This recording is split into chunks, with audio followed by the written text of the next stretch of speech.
Again, you see the colors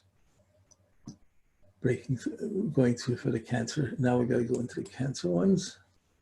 So Cancer, the Chris Christopherson, Fred Schapisi, film director, Antonio Gaudi, Helen Keller, blind and deaf, Lena Horne, jazz singer, Princess Diana, Geraldo Rivera, J.R.R. Tolkien, Sylvester Stallone, O.J. Simpson, Nicholas Tesla, Buckminster Fuller, Harrison Ford, Camilla Bowles, Donald Sutherland, Red Skelton, Carlos Santana, and Ernest Hemingway. All Cancers. Okay, they're going to have a moody quality to them or a feeling, security quality to them. But the Cancer Libra, the Cancer with the Venus quality, Chris Christopherson, the moods, the feelings, the singing. He has the film producer. I don't know French. I don't know his work offhand. So, but he would be collecting photographs is like collecting images and feelings as Cancer, and then Venus with it would go into the film producing. And the architect, you can see the home designing buildings. You can see the Cancer to the Libra coming into this.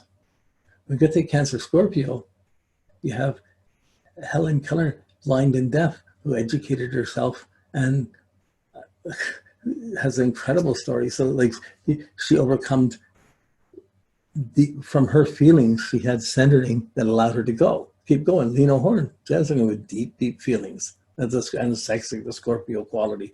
Princess Diana, she has the Cancer Scorpio, but she married the guy in charge of the military and everybody.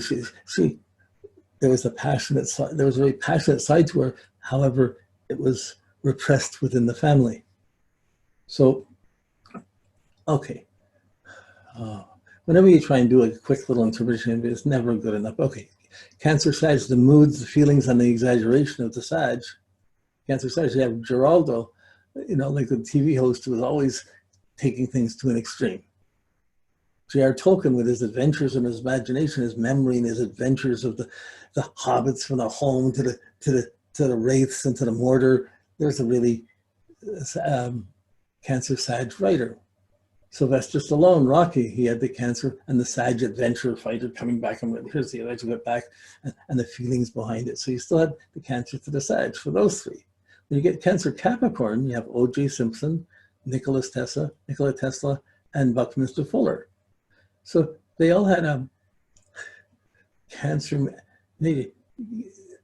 O.J. had sympathy for everybody. He was a football star, but he had a really practical, a structured side inside of him, a Saturnian side inside of him. He certainly had his run-in with law or disciplines as they came in. So like he had difficulties with his feelings. This is the Capricorn Cancers, like opposing each other. Nikola Tesla, he invented so much, and yet he was hardly recognized for most of his life. Like he was so ahead of his time, but at the same time, there was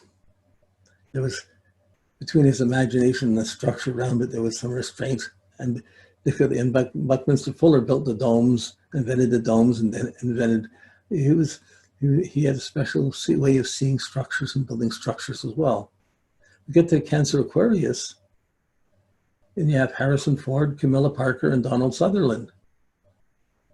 All characters with a twist. Okay. Then you get Cancer Pisces. You have Red Skelton, the humorist, the comedian, Carlos Santana, the musician, and Ernest Hemingway, the adventure writer. So like you can see, it's not an invasion, it's not a definition. You can just see how that Cancer has this Piscean Jupiterian nature or the Aquarian nature, or you can see the nature within the Cancer.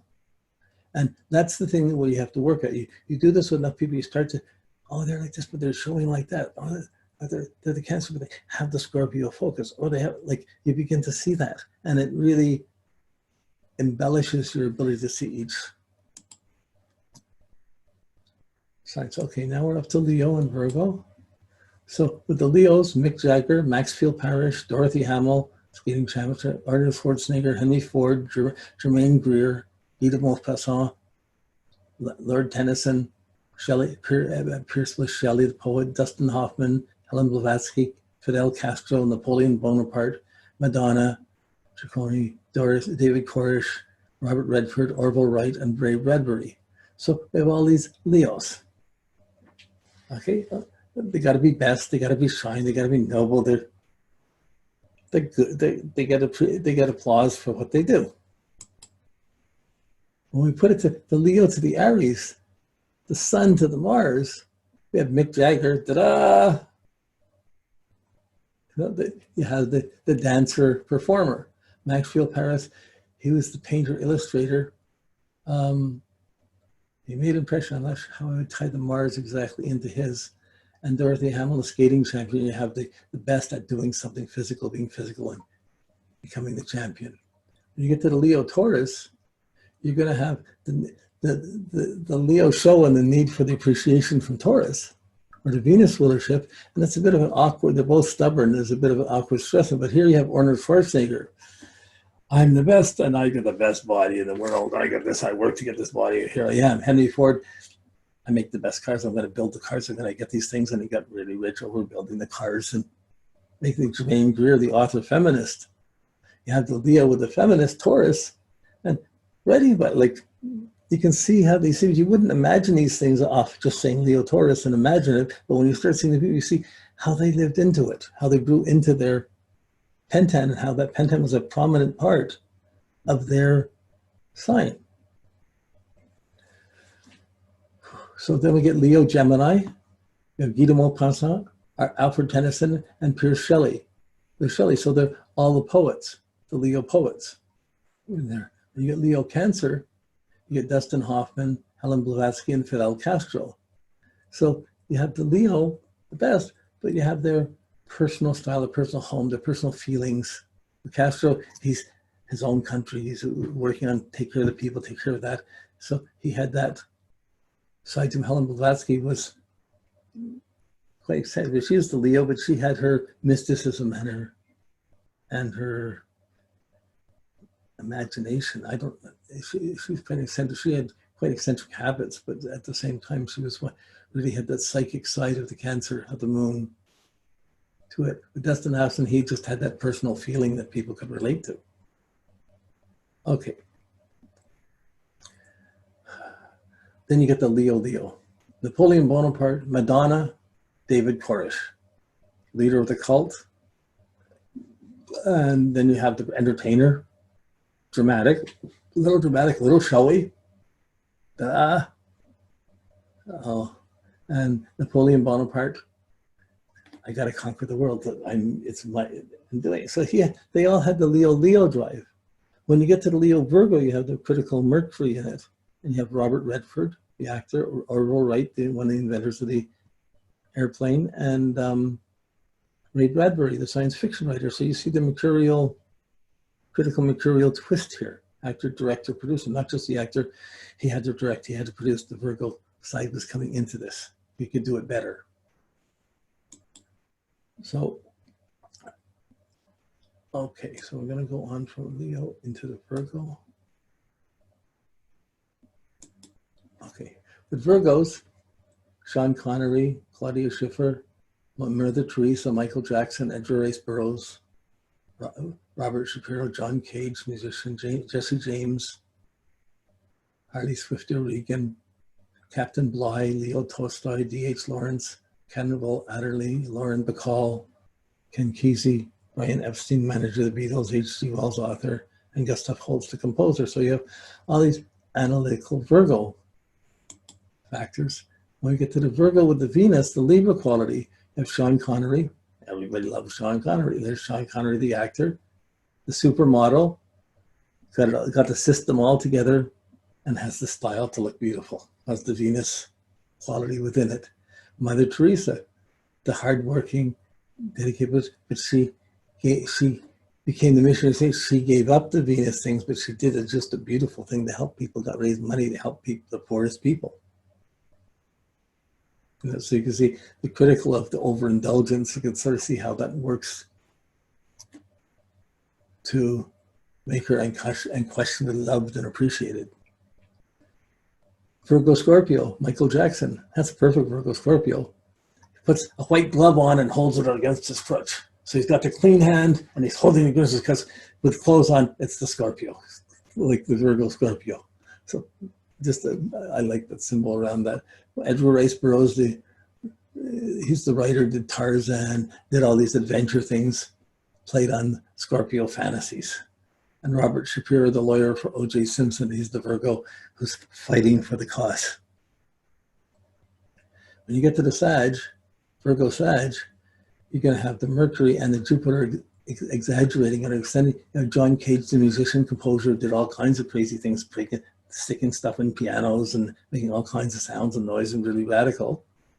Jesse James, the outlaw, and Harley Swift de Regan was a Métis mystic, an Indian mystic that was famous some time ago. When you get to the Capricorn, you get the Virgo rulership, the Virgo Saturn. You have Captain Bligh, Leo Tolstoy, and D.H. Lawrence. So they have the analytical side, but they have the structure, the serious side around it. When you have the Virgo Aquarius, you have Cannonball Adderley, the jazz saxophonist, Lauren Bacall, the actress, Virgo, but has the Aquarius quality to it, has that detached element to it. And Virgo Aquarius, Ken Kesey, another one of the psychedelic authors. The Pisces were Virgo Pisces. That opposition was Brian Epstein, the manager of the Beatles, H.G. Wells, you know, who really known more as a historian. He was more the historian, but he's more known for his sci-fi stuff. And Gustav Holst, the composer. They had the Piscean Jupiterian mysticism in it. So we're just getting through all these, but it's worth doing to see it before we stay. You're going to be looking at your sign, what's happening.